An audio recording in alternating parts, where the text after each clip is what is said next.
we should know 20 seconds when they're looking at a CV. So by that 20 seconds, they've already decided if they want to go on with the scan or they're putting your CV aside.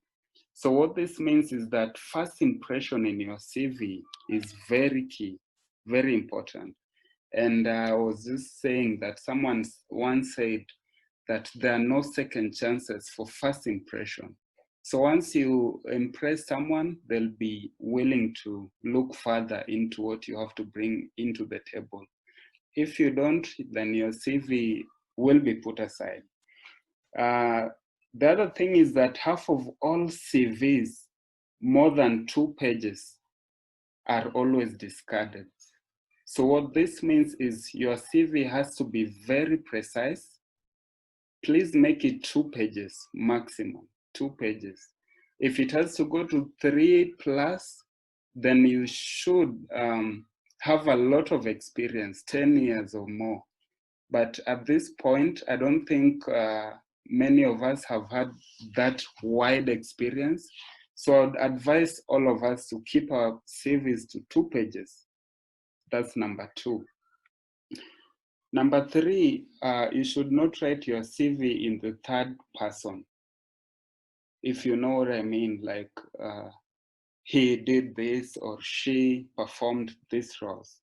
It has to be, you don't put a third person in your CV.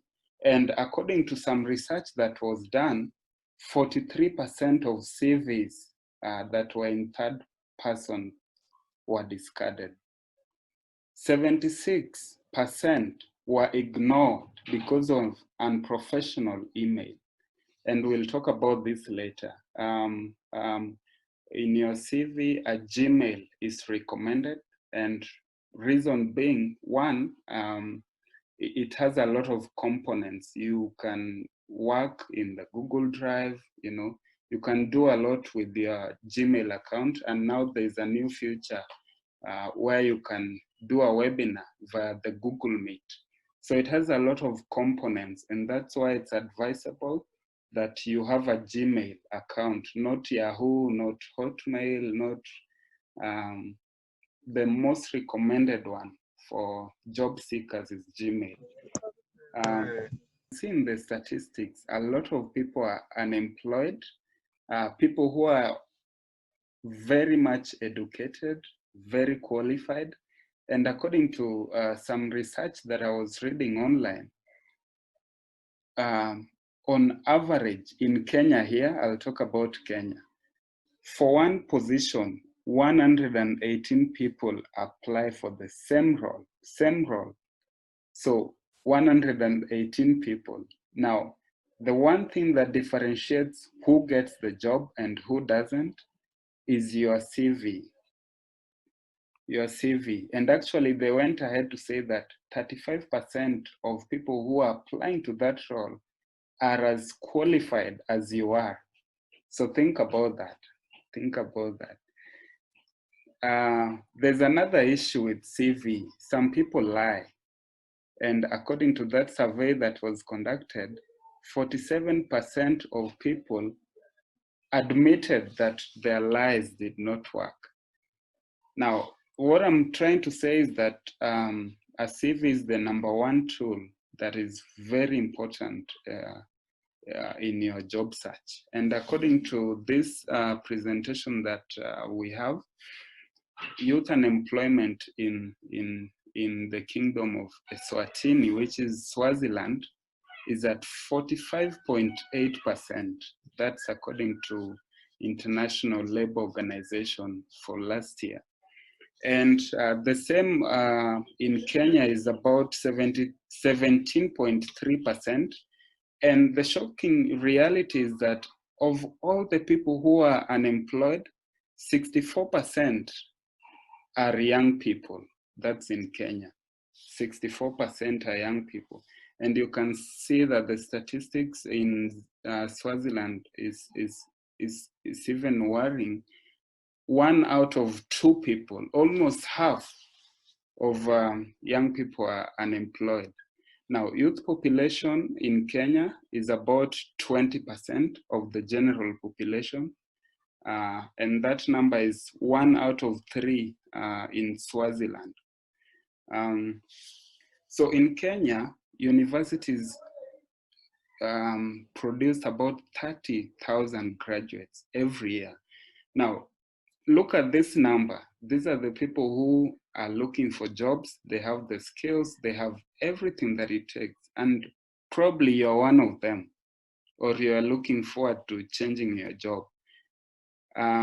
So according to that research, the number one cause of unemployment was lack of quality education. And not only that, relevance to the needs of the market. That's according to World Economic Forum. Now, this brings me to my next point, that there are a lot of resources online. There are a lot of online courses, a lot of resources that you could use to either go for your passion, or probably you're interested in an area or a topic that you've been wanting to venture into. Please go online. There are a lot of resources. And for those in Swaziland, I can share with Zetu if you are looking for those online courses for your professional development. There are a lot that you can always include in your CV, so that you stand above everyone else. Because if let's say you are in college now, and probably you're studying business administration, and you'll go through the course for 4 years, and then you get into the job market. Now look at someone who did the same thing but has a certificate in accounting, for instance, and a certificate in marketing, probably, and you're competing with the same person, and what you did in your whole 4 years is just to study for one thing, which is what you went to university for. So I'm just stressing the importance of venturing into other things apart from the thing that you are called to the university for. So now, what is this CV? And please, I would encourage us to, if you have a comment, if you have a question, please make sure to type it in the chat box so we can explore it later on. So a CV is basically a short summary of your education and work history, awards, and achievements. It's more like a marketing and a job winning tool. That's generally what a CV is. So it gives details about you. 2, your professional history. 3, your skills. 4, your abilities as well, and achievements. So that's what CV is in simple terms. And CV is a curriculum vitae for those of you who might not know. So then you could ask the question, why a CV? Why is a CV important in this scenario? A CV is not supposed to give you the job. The single most important use of a CV is to win an interview. You want to be called for that interview so that you can show them whatever you're bringing to the table. A CV is not, you should not view it as like automatically this will earn you the job. You should try to impress the person who will look at the CV to give you a spot in the interview. So that's very critical. You should note that down, because people confuse it for something else. So this is more like a picture of where you are now and where you want to be in a nutshell. So we have a CV there, we have cover letter, application form. Some organizations would ask for an application form. They would even send it to you, so you fill it and then send it back to them together with the cover letter. And Zetru mentioned that next session will be about cover letter. So we'll not talk about that at this juncture. So then if you have a combination of all these things which are beautifully written and precise to the point with everything, then you get the interview. Now, interview is another thing, is a very broad topic that also we will not talk about today. But to get you to the interview, you need to work on your CV to be what you want it to be. It has to be perfect. There's no otherwise there. So then I'll move on to the next point, which is on components of CV. And if you look at the components, you can see there, we start with the personal data, objective, employment history, education history. Now, there's a confusion between the two. For those of you who might have been in the job market for 3 years or more, then it's advisable that you start with your employment history and then education history, and not the other way around. I've seen many people who have 5 years experience start with your education. It's not advisable, because then it portrays you as an academician or something. Or if you're a lecturer, then that's okay. But if you're in these other fields, it's good to project yourself as a professional and not really academician. So it's advisable to start with your employment history and then education history. So then next we have the skill area, the certificates, and then the references. And we're going to talk about this one by one so that you really understand every detail of it. So to begin with, we start with the name and contact information. That's the very first thing that appears. And what I've seen a mistake that people do is they write on top their CV or curriculum vitae. Like, that's what it is. You don't have to write that, you know? So you just go straight to the point, write your name, and for these details, it has to be a little bit larger, in larger fonts. So for example, 14 to 16 is recommended. And then contact information. Some people have more than one mobile phone numbers. It's advisable you use one, which is your daytime number, 8 to 5 p.m., the number that you can easily be contacted with. And then the email address, and then current address. Now, I'm going to show you how this looks like in my CV. I hope you can be able to see that. Up there, the name and the contact information. For my sake, you want to do this, you know, you want to keep it precise. You don't want to like what I've seen people do is to write CV on top here, you know.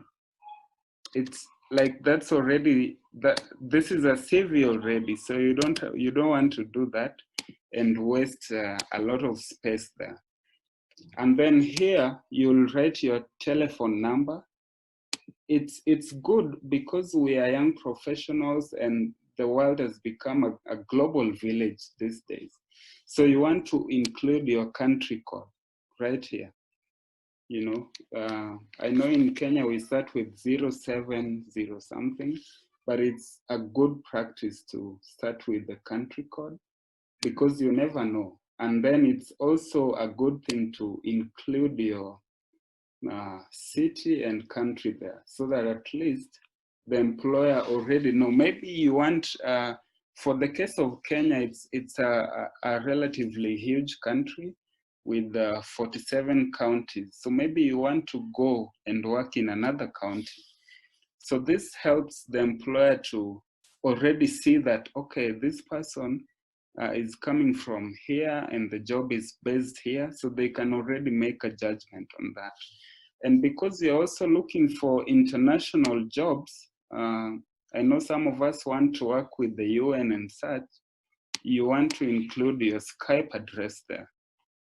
If you don't have a Skype, you can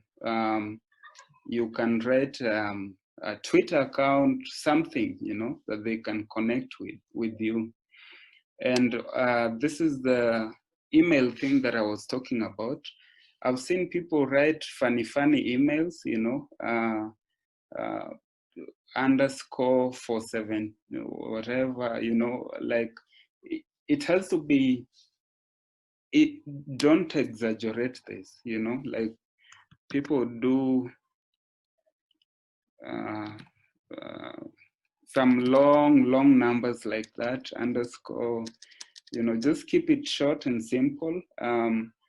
If you have to put number, maybe 1883, that's okay. And you can, the good thing is that you can always create another Gmail account. And as I had mentioned earlier, please be sure to use a Gmail account and not Yahoo. Gmail is recommended, highly recommended.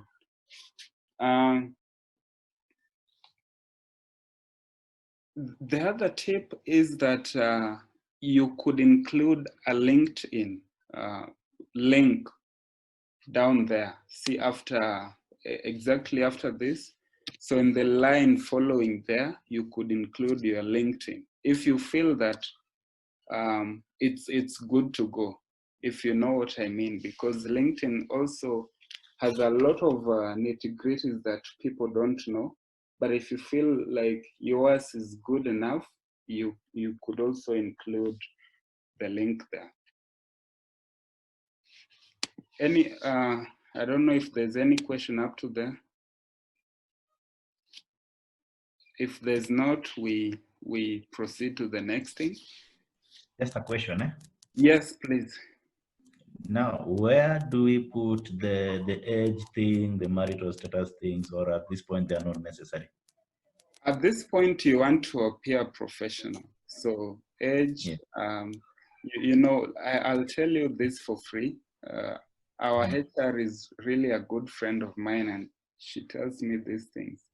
They would make a decision based on your age. So maybe you're 23, and because you want to go for the interview and prove your worth at the interview, it's not a good practice to put your age in the CV there. Probably if they ask you during the interview, you can tell them. And some jobs, they want people who are married, you know, and you're not married, but you really feel that you have what it takes to do the job. So the good thing to do, don't put your age, marital status, religion, those things, you know, because some HRs would, or employers would judge you of that. And you don't want that. You want to first prove what you're able to bring to the table.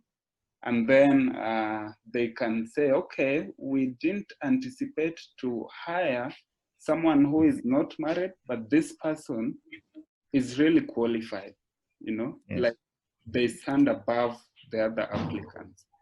So now, I would say don't put it there. Yes. The other thing is on the languages that someone speaks. Eh? Mm-hmm. You realize there are some jobs, let's say for the who has knowledge of the native language of that area, yeah? Wouldn't it be prudent for you to include the languages that you are speaking? For instance, if, let's say for the sake of Kenya, maybe you want to go and work somewhere in the remote areas where people speak Kikuyu and the work is a field work, where they want you to understand and relate with the people in that area. Is it prudent to have your language there or not? I mean, that's why that's why, sorry, that's why it's usually advisable. You can hear me, right? Yeah, I get you. Yeah, that's why it's usually advisable to write a CV every time you're applying for a new job. So if you feel like putting that language there will Will add enable use you, value. yeah, will enable you to get that job, then please Yeah. go for it. Yeah. And there's a So, section for languages. so each time we can modify our CV depending on the job that you're applying for. Always, yes. Yes, that's Okay. advisable. Yeah. Ah. All right, thanks. Next thing is the career objective. Career objective. Now, some people would call it personal statement, you know, however you want to call it,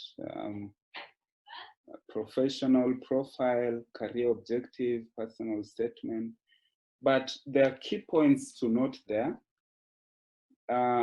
One, it sits underneath the name or contact. I've seen people, you know, write their education, professional work, and then the career objective would come down. It's always good that it follows the contact information uh, at number 2 there. And then the career objective is supposed to give an overview of who you are. It should speak into who you are, what can you offer to the company, in other words, your skills or your strengths. And lastly, what are your career goals? So basically it speaks into those 3 things, and it should be short and sweet, short and sweet. That means it has to be something between 50 to 200 words, 50 to 200 words. Anything above that is too much, too much. So, so it could be based around 3 things. 1, the position, 2, the field, or 3, your skills. So you could talk about your skill, your the position that you want. For example, the example given here is wish to join a pharmaceutical market research department as a medical professional. Long-term goal is a senior management position in medicine marketing. Or you could as well talk about the field. Or if you feel that you have some strong skills that are required in that position, then it's good to have put your skills there. So I'll show you my example. This is something I've really not worked on. Like it's not in my priority in the CV, but this is what I was able to come up with.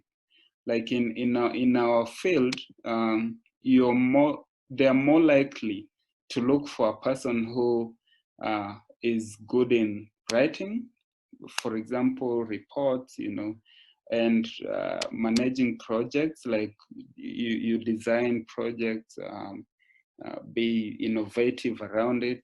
And since it's project management, then you're more likely to also do program learning development to really evaluate those projects. And lastly, health system strengthening. So if you're very well conversant with your field, you can already see these terms coming up every now and then. So then you'll put them there. But this is something that I don't put much focus in my CV. But yeah, I've seen people really emphasize on that.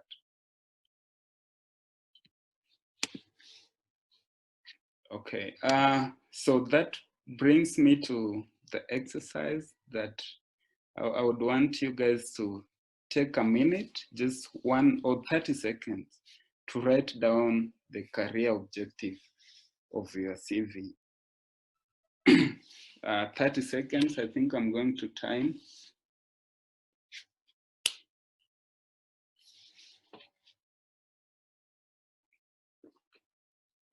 If you need to refer it, you can choose either of those, the position, the field, or the skills.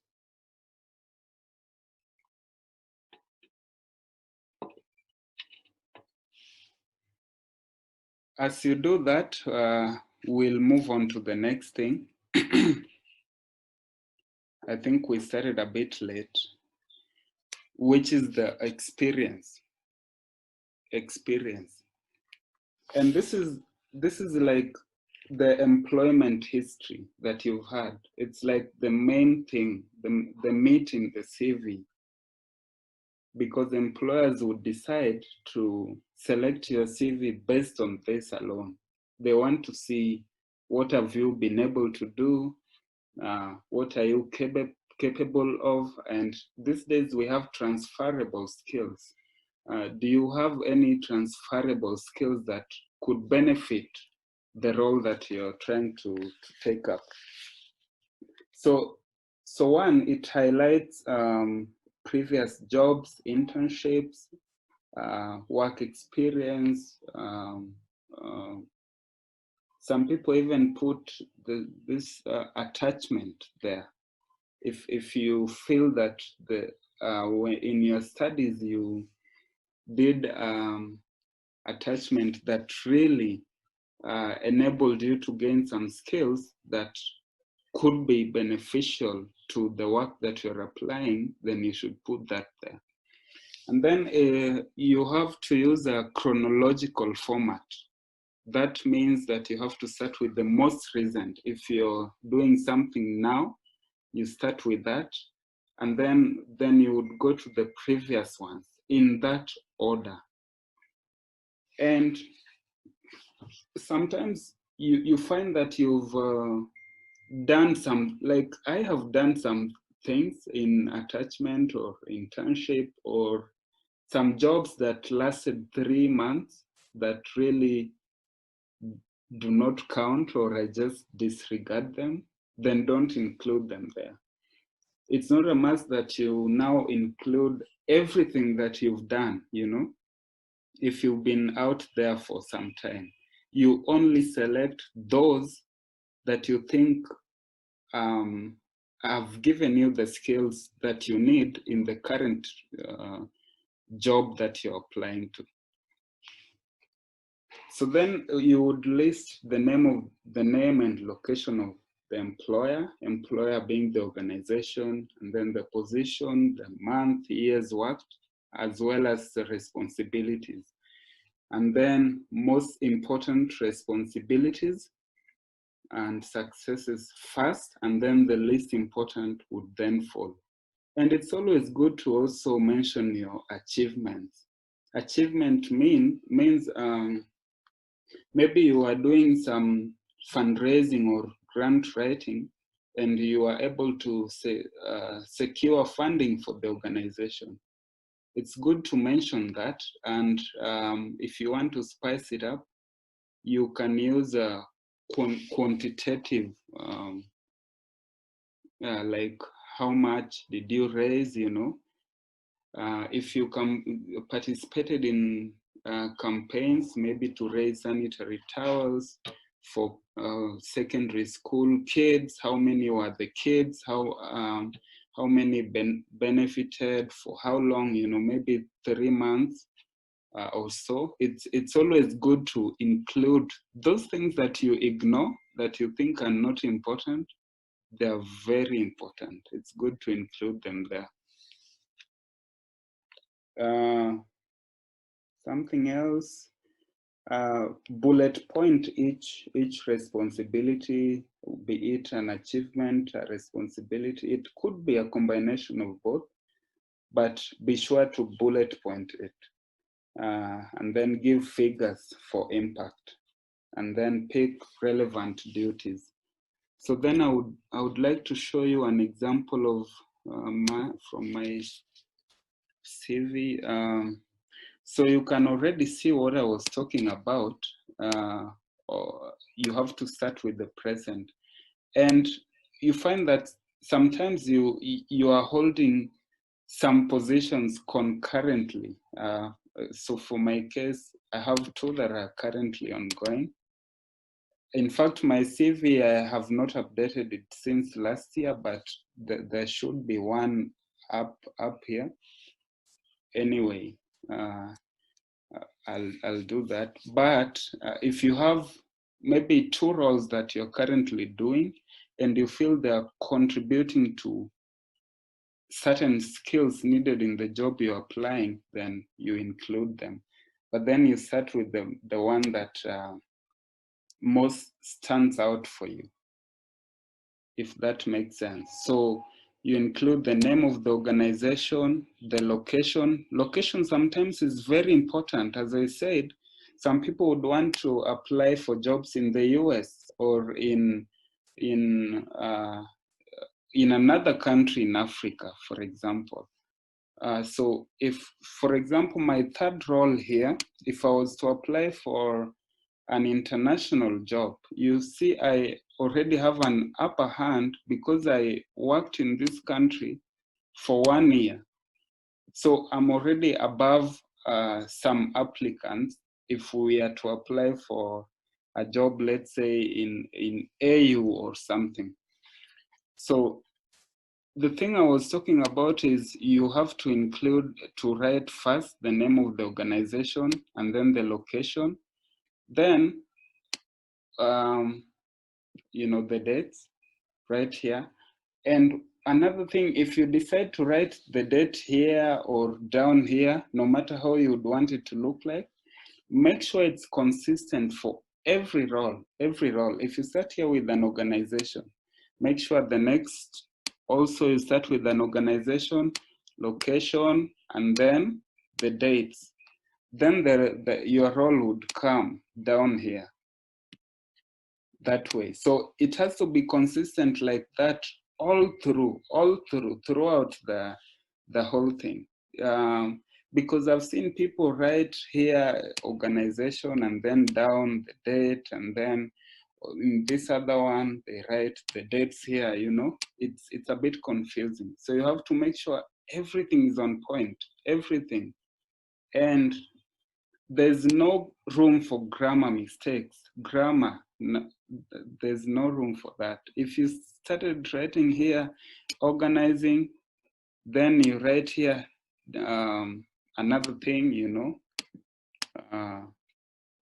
support, you write support.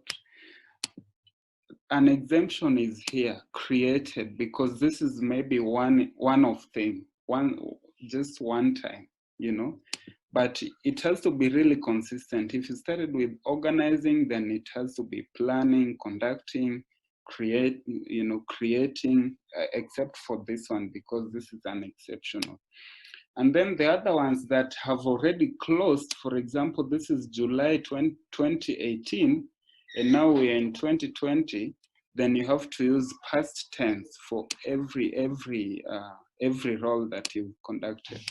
You use the past tense.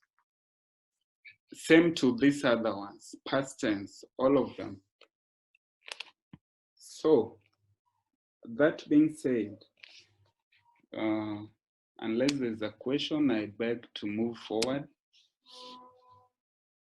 These are the words, the action verbs that you should use in your CV. Yes? Someone has a question? Brian? Yes.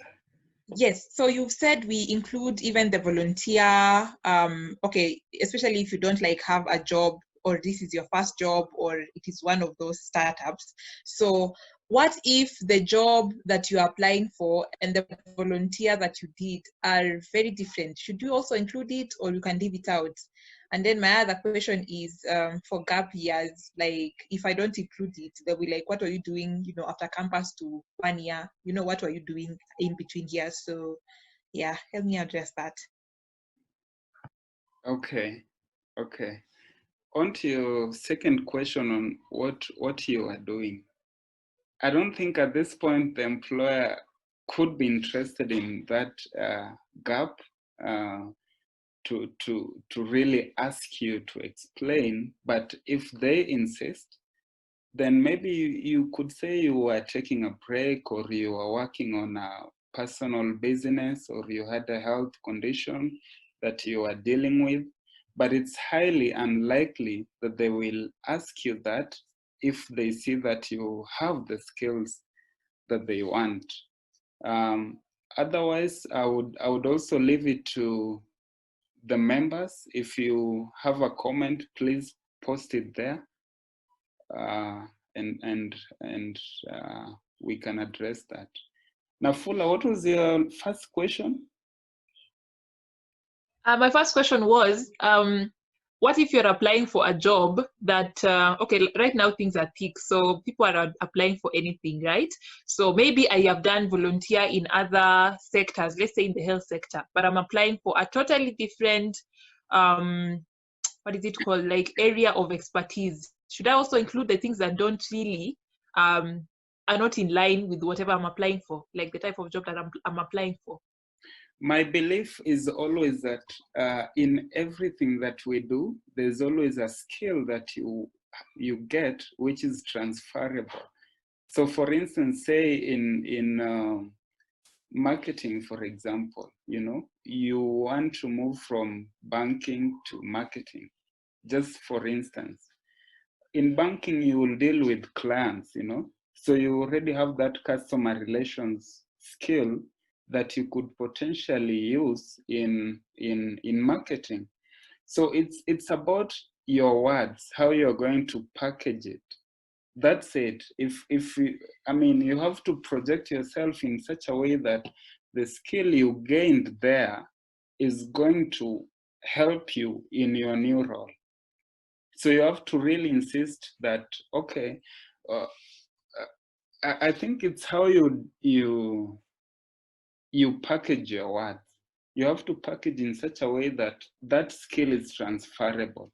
And I do believe that everything we do, we have something that we are learning, which can help us in our next job. Okay, thank you.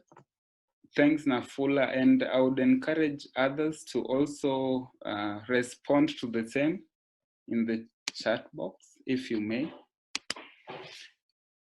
Yeah, so these are the words that you might want to use in your CV, If you look at my CV, you're not merely just performing roles, You are planning, you are organizing, you're conducting, you're creating, you are managing as well. There's a lot of, so you have to use those strong words, because now in the the era that we are moving into, there's a lot of technological improvement, and some employers are using that to save CVs. So that software can be able to detect some of these words, and if they can locate it in your CV, then it means that your CV will move on to the next stage. So I encourage you to use these strong words, achieved, and also use a lot of quantitative data. So for example, like we said, how much money you raised, how many people were impacted, within what duration. So be sure to use it. Simple. As we had said, education should come after experience if you are a professional. But if you're still in school, then it's okay for education to come first, because I understand we are at different stages in our career. And for people who have 7 years plus experience, there's no need to put your secondary school there. So maybe you have a master's and you have done a couple other online courses or a diploma, or you have majored into something, there's no need to put your secondary school there.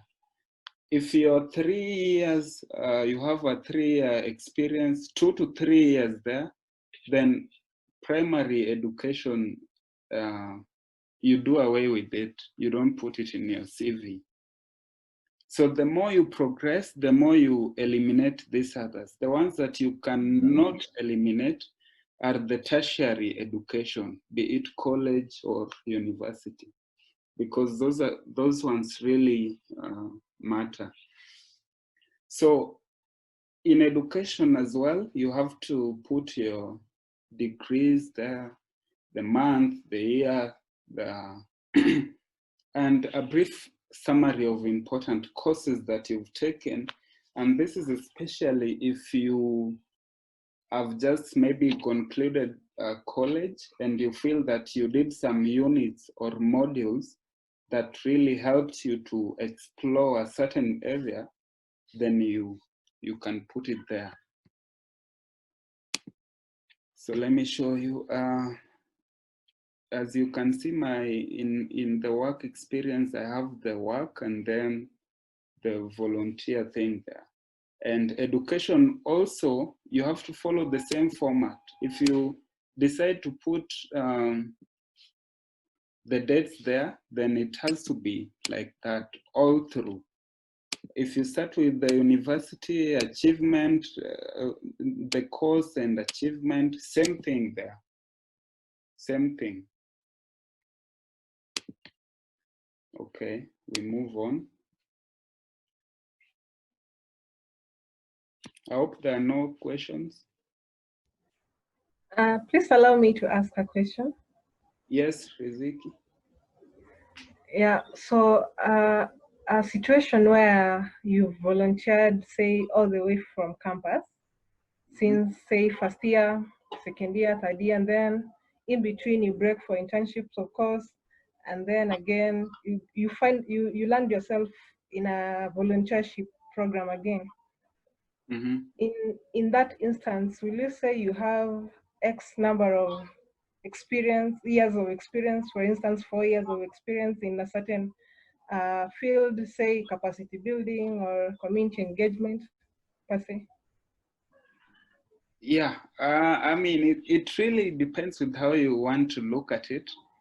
But personally, I consider those as experience. Maybe you might want to put them under volunteer. But as I said, you know, you're putting your hours into that work, not only to benefit the people you are impacting, but also to improve a certain skill that you want to work on. So personally, me, I'll definitely include it in my CV if I am looking for entry level. I'm asking, how wide should a CV be, and how lengthy should a CV be?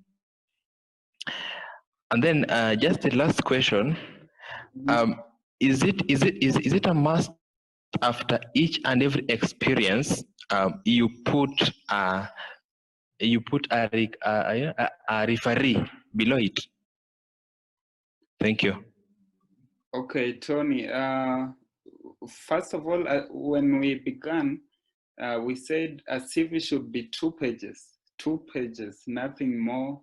You know, it could be a page, but not more than 2. The 3rd page is for referees. And for referees, you want to put people who are not in one, like if you've worked for 2 positions, for example, you want to put not 2 people in the same organization. You get what I'm saying? You want to put, maybe you worked in organization X and Y. So it's good to select those 2 people from those organizations and not 2 people from one organization. But another thing is that for referees, if you have reached a certain point, 3 years plus, you don't need to put referees in your CV. Instead, what you'll do is write down there, referees availed or furnished upon request. Because they're not part of CV.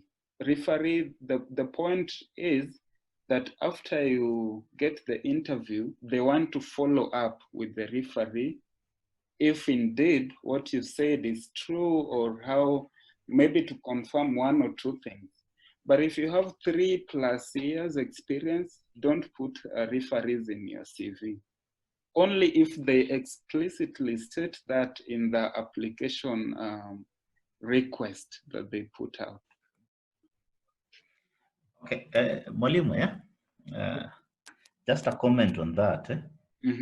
On having the referee on the CV. I have an experience, personal experience. Yes. Currently I think I'm doing 10 years experience in public service. And my first job, which I went after doing 4 years job somewhere else, I had the CV, I had the referees on my CV. And what happened the moment I was given the contract, the appointment letter, I was told, before that one is signed, you must go and get recommendation letters from at least 2 of the referees in your CV. And that is a government parastatal. So sometimes we might say we don't add them, but they add value. Secondly, I have people who have used me as referees in their CVs, and I've received calls from 2 organizations where they went and applied for a job, and I was told to write a recommendation. So putting them or not putting them at times might be advantage or disadvantageous to you, because at least, okay, for me, it helped me because I had 3 and they told me, go and pick recommendation letters. In fact, they said, go and tell either of the 2 to write to us privately, to write to our email privately. So I think either way, it might be to your advantage or to your disadvantage by not having them or not having them on your CV. Yeah, I think. And then the other thing about a page, you talked about a 2-page CV. Is this for fresh graduates or those who are already practicing or who are already working? Well, okay. Thanks for the first comment on the referees. I think it's always good to evaluate which jobs you're applying to. I think I forgot to mention that personally I am in the NGO field. Personally I'm in the NGO field, and I think many people would attest that you don't really need references unless they ask for it. But for government parastatal or government jobs, I think it's different. So I'd say evaluate the situation depending on the call for application. And you should also talk to a few people. You know, it's always good to compare notes. For example, if you want this job in Kenya Power, for example, and you could know maybe someone at KenGen who might know the processes. So it's always good to reach out to people. Just talk to people, your seniors, your mentors. They are in a much better position to help you. But the general standard, you know, this is now talking from an international point of view, something that is, I'm sure in this call we have people from different countries. So something that cuts across is reference is furnished if they ask for it. But there's no harm to put it there. Yeah. Okay, thank you. Yeah. Sorry, I forgot your second point. About the 1-page CV, I mean the 2-page CV. Is it for fresh graduates or for those who are already practicing, or maybe those already employed? I mean, I've attended quite a number of CV trainings, and what they say is no one wants to read a 5-page CV unless you're using a point 14 font or something. But really, Yes. the point is to give them what they want. Just be clear from the beginning what you your skills are, regardless of the length. 2 pages Yes. recommended. 2 pages. Madam. If I understand you have 10 years experience, you know, that could be different. That's Yes. in as long as you're able to justify why your pages are too long, then there's no harm. But I think majority of people in the call are just starting out or have Yeah. 5 years experience. So 2 Yeah. pages is most recommended. That's okay. But thank you for raising that. Thanks a lot. Mhm. Hello. Yes. Hello. Yeah, Mr. Juma. Yes, sir. I think okay. Maybe you've answered this, but let me just echo it again. Mm-hmm. There is something that I learned. Yeah.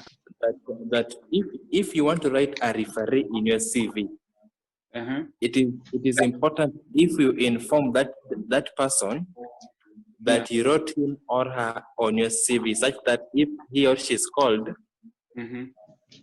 you should be knowing that indeed this guy wrote me in his CV. Yeah. Yeah. That's also a mistake that common people do. We had not reached there yet, but yeah, now that you brought it up, you know, someone who is has worked for 2+ years would put a secondary school teacher, for example, as their reference. Now, maybe a teacher is interacting with a lot of other people, and they might not recognize you at that point. So it's good to put someone who can speak into your work, someone you've worked with, maybe who has supervised you or is your mentor, you know. Or there's even no harm to put your friend there, as long as they can speak something about you professional-wise. Yeah, I think we'll go on the skills section. So this is what I call additional section, and the skills, these are key skills, and they could be 4 to 5 abilities of yours. Some people say hobbies, you know, interests, but I think skills most stands out. As someone had already asked, it's good to put the languages there that you can speak, as well as the grade of fluency.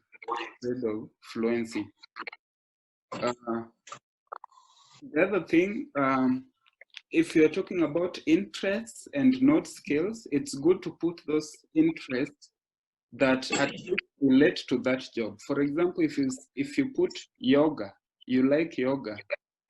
Yoga helps you to stay calm and in control of things. So at least an employer would already start visualizing how this is gonna help you in the job. Or maybe video production, you know, or volunteering, photography, gardening. You know, I see people say playing football, some funny things. But the point here is to match things with the job that you're applying to. You could include technical skills there, you know, computer and software, if this is something that you're quite conversant with. And some people also include a lot of computer packages, for example, Photoshop, and you don't know how to use it. You know, that could work against you if you get the job. I think we're running out of time, so I'll try to be fast. Activities could be it's part of the additional sections. You could incorporate them in the skills, or interest. It depends with how you want to arrange your CV, how you want to arrange your CVs. But one other point to note, if you look at my CV, is instead of activities or hobbies or something else, I put their certifications. And this ties in with what one of the participants asked about if you have attended a training, say for example, a month, a week, a day. This is the best place to place it. You'll, for example, if you got the certificate, you would name the certificate and then the institution that gave you the training, so to speak, and the year. I mean, if you want to be diverse, you could also include the country if you feel that this is a really international position, but it depends with how you want to go about this. But this is highly recommended. Other than the hobbies that I see people put there, this is good. It's highly recommended. So our next thing is the referees. And I think we have already alluded to this. Referees should be 3, at most 3, and they should have .org emails, maybe .se, .ke, or but not jumomala@gmail.com. I mean, that would come if that's the only option, but you want to put a corporate email there. So please ask your referees to give you their work emails so that you can put there, because you also want to appear professional. You want to appear professional. So as I said, you could generate a separate list with your referees, or depending on the job that you're applying to, you could include your referees as well. It really depends with your situation analysis of the job that you're applying to. Now, I want us to really quickly go to the do's and the don'ts, some tips, so that at least you have a good understanding of this. The general tips is, for one, spell check your CV, and you could give another person to proofread for any grammatical errors and any other thing, but please, no grammar error. Because in most jobs, you'll be writing reports, you'll be writing blogs, articles. There's no room for grammatical errors in your CV. That already creates a situation which you don't want to be in. And the length, 2 pages, I mean, 1 to 3 is acceptable, but 2 is standard. The font, you want to use 10 to 12, Calibri or Arial. Calibri or Arial. Maybe Times New Roman, but not those other fancy fonts that people use. Headings, each section, big, bold, per each heading. If you decide to head maybe the name of the organization, that it should be consistent, as we already said. So for the font, the body 10 to 12, the headings 14 to 18. I think we already mentioned that. And then keep one CV, keep one original, and then you will be manipulating it for every job that you're applying to. So keep tailoring it to every job that you're applying to. And then the tense, we talked about that. Spelling, comma, repetition, you don't do that. You have to be organized. Avoid junks. Junks to mean, maybe a sentence is facilitating the development of strategy. So you could just say developing strategies. That saves you space to include other things. Be truthful, we already said that. And then before you send, please PDF your CV, PDF it, because you don't know who is going to access it. Maybe they can alter it before they submit to their senior.